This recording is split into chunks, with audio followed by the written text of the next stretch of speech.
안녕하세요. 에드먼튼 한인감리교회 최대원 목사입니다. 오늘은 주연후 제2주 되는 주일입니다. 제가 저번 주에 주연절에 대해서 설교를 했었는데요. 어떻게 한 주간 주연절을 지내면서 우리 삶에 예수님이 나타나는 생활 하고 계신가요? 쉽지는 않을 겁니다. 하지만 우리가 말씀을 기억하면서 예수님의 모습을 조금씩 나타낼 수 있는 저와 여러분들 되시기 바랍니다. 저는 2월 둘째 주일까지, 그러니까 주연후 마지막 주까지 예수님이 우리의 삶에 나타나기 위해 어떻게 살아야 할지를 마가복음을 통해서 계속해서 나누고 있습니다. 마가복음에 나타난 예수님의 그 행적을 따라가면서 우리 삶에 어떻게 예수님이 나타나실 수 있는지를 보려고 하는데요. 예수님이 예루살렘에 입성하기 전까지, 그러니까 마가복음 1장에서 10장까지의 예수님의 사역을 보면서 말씀을 나눌 겁니다. 이 예수님의 사역 크게 두 가지로 나눌 수 있습니다. 첫 번째는 가르치는 것이고, 두 번째는 여러 가지 이적입니다. 또 가르치는 것도 두 가지로 나누어지고 여러 가지 이적도 두 가지로 나눠지는데요. 가르침은 천국에 관한 가르침, 그리고 율법에 관한 가르침으로 나눠지고, 이적은 치유 이적과 신비한 현상으로 나눌 수가 있습니다. 오늘은 예수님의 사역 중에 다양한 사건으로 나타났던 치유 이적에 관해 말씀을 나누려고 합니다.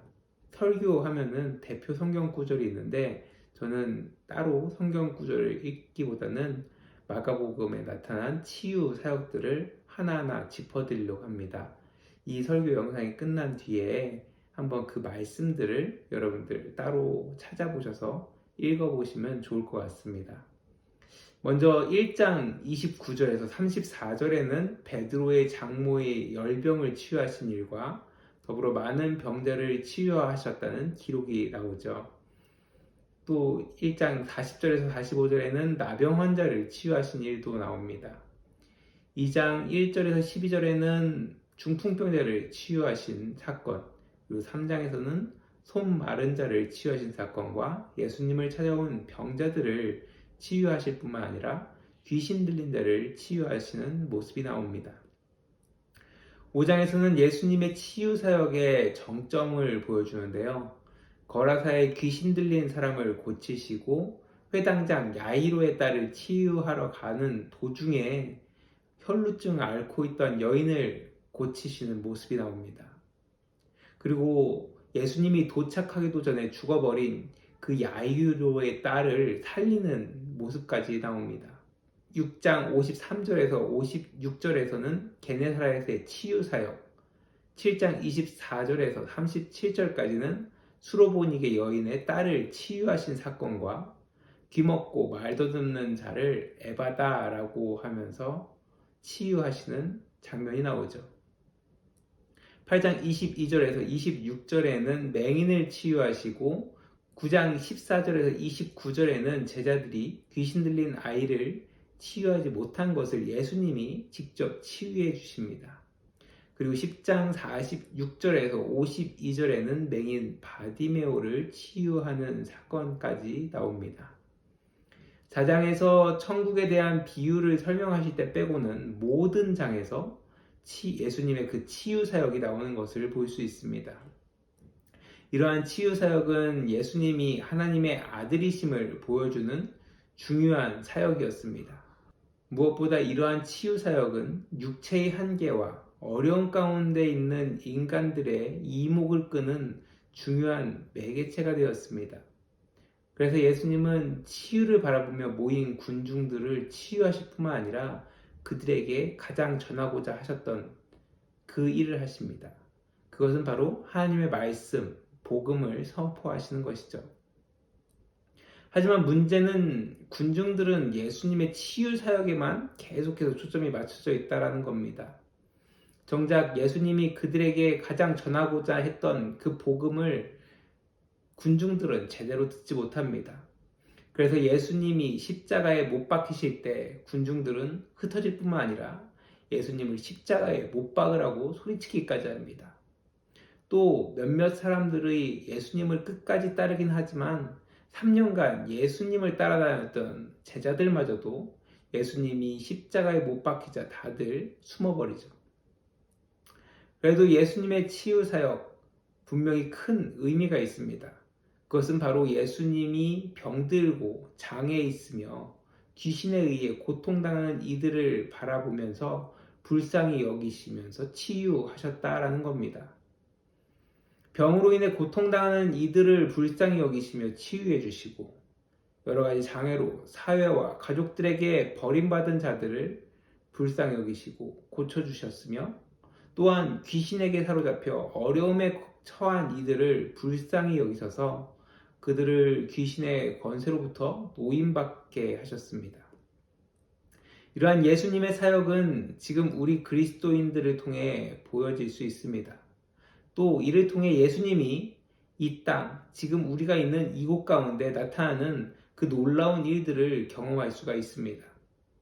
세상의 고통과 어려움에 신음하는 이들을 바라보면서 하나님의 마음으로 그들에게 다가가 그들의 고통을 들어주고 치유하는 것이죠. 어려움 가운데 힘든 이들을 위로하고 품어줌으로 회복과 치유의 놀라운 역사가 일어나도록 해야 한다라는 것입니다. 그럴 때 때때로 신비한 치유함이 나타나기도 하고 놀라운 기적이 일어날 수도 있습니다. 또는 생각과 다르게 놀라운 능력이 나타나지 않을 수도 있습니다. 하지만 그 모든 것에 우리가 잊지 말아야 할 것, 바로 이 치유와 회복이라는 현상이 중요한 것이 아니라 어려운 중에서도 우리와 함께 하시고 또 우리를 돌보시는 하나님의 은혜가 지금 분명히 우리 가운데 있다라는 것을 기억하는 것입니다. 바라기는 우리 삶의 놀라운 치유의 역사가 분명히 일어나기를, 분명히 나타나기를 간절히 소원합니다. 하나님의 마음으로 어려운 이들에게, 병들고 아픈 이들에게 다가가 그들의 마음을 치유하고 또 그들을 회복시키는 놀라운 일들을 경험하는 저와 여러분들 되시기 바랍니다. 저는 요즘 일을 하고 있는데 일을 하면서 한 가지 꼭 하는 게 있습니다. 그것은 어떠한 상황에서도 만나는 사람들에게 밝게 인사하는 겁니다. 에드먼튼에서 개척을 시작한다고 했지만 이곳에서 먼저 생활을 하기 위해서 비용이 필요합니다. 여기저기 도움을 주고 계시지만 그것만으로 생활하기에는 벅차다 보니까 사회에서 일을 하고 있습니다. 저는 일을 하면서 많은 사람들이 어떠한 삶을 살아가는지 더욱 깨닫게 되고 또 노동의 보람도 느끼고 있습니다. 하지만 목회가 아닌 일을 처음 하다 보니까 어려움도 겪고 육체적으로 힘이 듭니다. 하지만 그래도 사람들과 만날 때 그들에게 밝은 기운과 힘을 주고 싶어서 제가 어떠한 상황에 있든지 제가 힘들고 아프다 할지라도 만나는 사람들에게 밝게 인사하고 있습니다.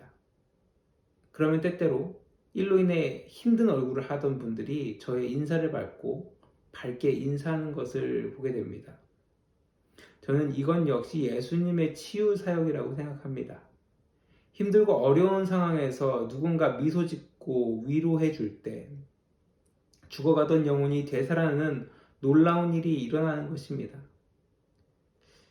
그렇다면 여러분은 지금 여러분들의 삶 가운데 어떠한 치유 사역을 하실 수 있으신가요? 아마 여러분은 저보다 훨씬 더 많은 치유의 일을 하실 수 있을 겁니다. 지친 부하 직원에게 격려의 말로 위로하고 실수에 당황해하는 이들에게 괜찮다라고 이야기하면서 안심시킬 수도 있으며 자녀들에게 힘을 주는 말을 해줄 수도 있고 남편과 아내에게 사랑의 말을 전해줄 수도 있습니다. 바라기는 그러한 일들을 하실 때마다 하나님의 은혜와 역사가 여러분의 삶 가운데 나타나기를 간절히 소원합니다. 내가 누군가를 향해 미소 짓고 내가 누군가를 위로해주며 내가 누군가를 위해 기도할 때 하나님의 치유의 역사가 우리의 삶 가운데 나타난다라는 것입니다.